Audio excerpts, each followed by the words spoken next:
എല്ലാവരും ശ്രദ്ധയോടെ ആകാംക്ഷയോടെ കാത്തുനിന്ന ഫലം പാലക്കാട്ടേതായത്. പ്രത്യേകിച്ച് രാഹുൽ മാങ്കൂട്ടത്തിൽ MLA ആയ നാടാണ്.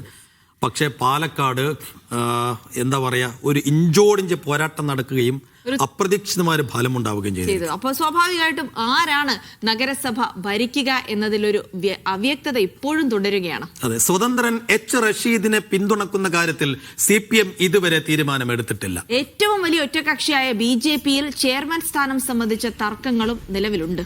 തൃപ്പൂണിത്തുറ നഗരസഭയിൽ ഇടത് കോട്ട തകർത്ത് അട്ടിമറി വിജയം നേടിയ NDAക്കെതിരെ LDF UDF കൈകോർക്കുമോ എന്നതും എല്ലാവരും ഉറ്റുനോക്കുന്ന കാര്യമാണ്. ഇക്കാര്യത്തിൽ ഇരു മുന്നണികളും നിലപാട് വ്യക്തമാക്കിയിട്ടില്ല.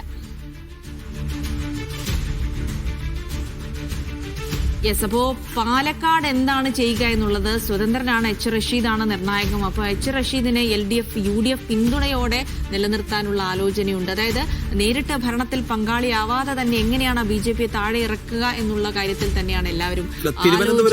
തിരുവനന്തപുരത്ത് വലിയൊരു വിജയം നേടിയപ്പോഴും BJPക്ക് പാലക്കാട്ടെ ഫലം നിരാശ ഉണ്ടാക്കുന്നത്. കാരണം ക്ലീനായ കൂളായ ഒരു മെജോറിറ്റി അവർക്ക് അവിടെ ലഭിച്ചിട്ടില്ല. മാത്രമല്ല, ഈ തൃപ്പൂണിത്തുറയിൽ ഇന്നലെ K. ബാബു അടക്കം പറഞ്ഞിരുന്നു BJPയെ താഴെ ഇറക്കാൻ വേണ്ടി ഞങ്ങൾ തയ്യാറാണെന്ന്. പക്ഷെ ആ സമയത്ത് പോലും CPM ജില്ലാ സെക്രട്ടറി അടക്കം അവിടെ കോൺഗ്രസ് BJP ബന്ധമെന്ന് ആരോപിച്ചുകൊണ്ടാണ് അവരെ നേരിട്ടത്. അതായത് CPM അതിന് വില്ലിംഗ് അല്ല എന്ന് തന്നെയാണ് മനസ്സിലാക്കുന്നത്. കാരണം നിയമസഭാ തെരഞ്ഞെടുപ്പ് വരികയാണ്. അപ്പോൾ ഇങ്ങനെ ഒരു കൈകോർക്കൽ അത് മറ്റാരോപണങ്ങളൊക്കെ BJP ഉയർത്തുമെന്നുള്ളത് കൊണ്ട് തന്നെ കോൺഗ്രസിനും അത് വിഷയമാകും. ഒരു ആത്മഹത്യാപരമായിരിക്കും അങ്ങനെ ഒരു നടപടി എന്ന് ഇതിനകം കോൺഗ്രസ് നേതാക്കൾ പറയുന്നുണ്ട്. പ്രത്യേകിച്ചും ആത്മഹത്യാപരമായിരിക്കുമെന്ന പ്രതികരണം നടത്തിയത് കോഴിക്കോട്ട് പ്രവീൺ കുമാറാണ്. തീർച്ചയായിട്ടും അതെ. മാത്രമല്ല, നമുക്കറിയാം ഇന്ത്യ സഖ്യത്തിന്റെ കാര്യത്തിലൊക്കെ വളരെ ആലോചിച്ചാണ് തീരുമാനം എടുത്തത്. മാത്രമല്ല, ശബരിമല സ്വർണ്ണക്കൊള്ളയടക്കമുള്ള വിഷയങ്ങളിൽ CPMനെ കടന്നാക്രമിച്ചുകൊണ്ട് നേടിയ റിസൾട്ടാണ്.